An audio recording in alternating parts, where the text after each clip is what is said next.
The second speaker is a Bachelor of Hotel Management. When he was a child, he was a quiet, shy boy, afraid of girls. And that's a quality which very few people have, many people have. But I can recollect I was never afraid of girls. Even today I'm not afraid of girls also. I like their company, you know. What's there in men anyway? His favorite food is the Rajma Chawal. And he is going to attempt his project number 3 from the Competent Communicator Manual, and the topic of his speech today is I am waiting.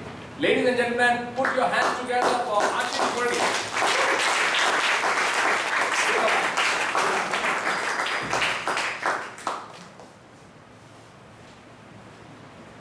During my school days, we used to have different morning assemblies prayer song for each day of the week. And one of my favorite prayer songs was the Wednesday prayer song titled In His Time. One of the para from that song, which is so deeply etched in my memory, goes something like this. There's a time, both for sowing and for reaping. There's a time for losing, time for gain, time for joy and time for pain. Every purpose under heaven has a time. Mr. Toastmaster of the day, fellow Toastmasters, and welcome guests. Good evening. Good evening. Back then, I used to love this song, even though being a kid, I never understood the true meaning to it. The same mistake we tend to commit now also, even being an adult. We tend to take the people and the things around us for granted. Because we are so busy running around in time that we forget to take a pause to see what it really means to have these people and things around us. And most importantly, we forget to cough up from the life. Just like the song said, there's an appropriate time for each and everything to happen in our life. Take an example of a farmer. He has a time to sow the seeds. And then, after a brief period of waiting, comes the time to harvest the crop. But what does the waiting mean out here for the farmer? Does he sit idle? Does he go back to his home after sowing the seeds, put on his pajamas, and go back to sleep? No. This time of waiting is the most important time in his life, because it is time he does the hardest of all the work. He toils the most by going back to his farm every day, irrigating the land, making sure that manure and fertilizer is provided to the crop so that they get nourishment. And he weeds out the unwanted crops which might cause harm to his crops.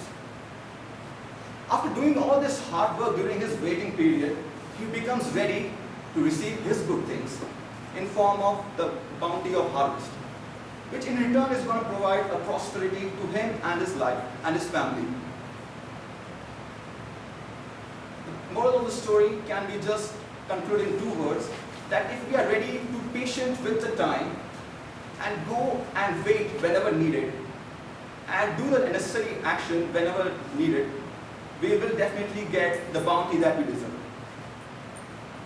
We as students have gone through the testing times where we had to study hard, train rigorously, so that we can achieve a safe and secure future not only for us but for our family.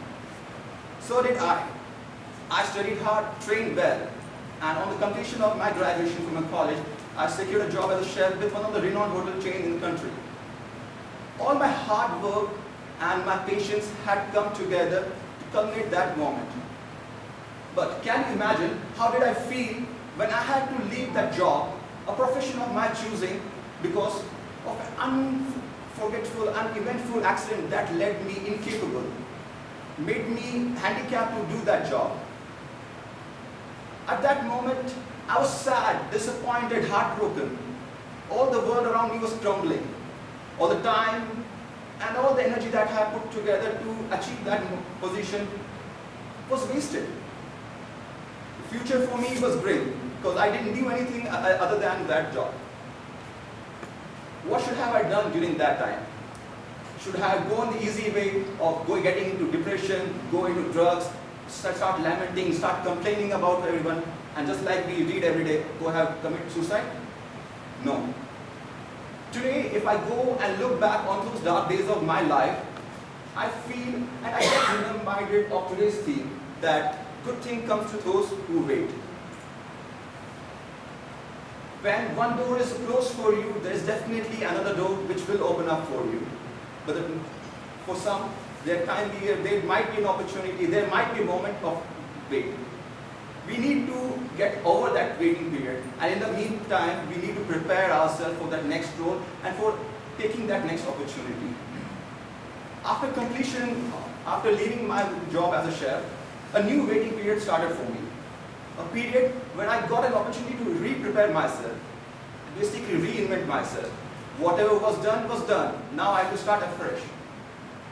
In this moment, I started to learn new languages. I learned the art of self-defense. I learned different other self-help things. I started my public speaking journey. And most importantly, I started preparation for my civil service examination. Slowly and steadily did I realize that all the things which have been started by me now are steering me into a different way which was not meant to be beforehand, but a way which is much more, what we can say, the glorious than what I used to have, a much better prospect as a civil servant. Many of the people sitting out here would have been heartbroken, disappointed, sad due to their careers, relationship, or even the studies. So I urge you all, never take an easy way out, because one moment of failure doesn't define your whole life. You will have to wait for a moment and think over it and prepare during that waiting period, because a better thing will definitely come to you. Ladies and gentlemen, never ever underestimate the value of waiting, because waiting is a time when you get a moment of pause. A pause from running around with time, trying to catch up with it. During this pause, you can reevaluate your goals. You can revamp your strategies. You can redo something that has gone wrong. And most importantly, you can renew your resources. In the end, only piece of advice that I can give to all of you is this, that patience is not the ability of waiting, but it is the ability to have a good attitude and act while you wait. Right now, I'm contented with my life and I'm happy to wait, because I know the path of waiting is leading me to something better than what I had before. In the end, I would just pray for all of you that you will all never hate waiting from now on, but instead will consider waiting as a boon in your life, as a disguise. Over to you, Mr. Toastmaster. Thank you.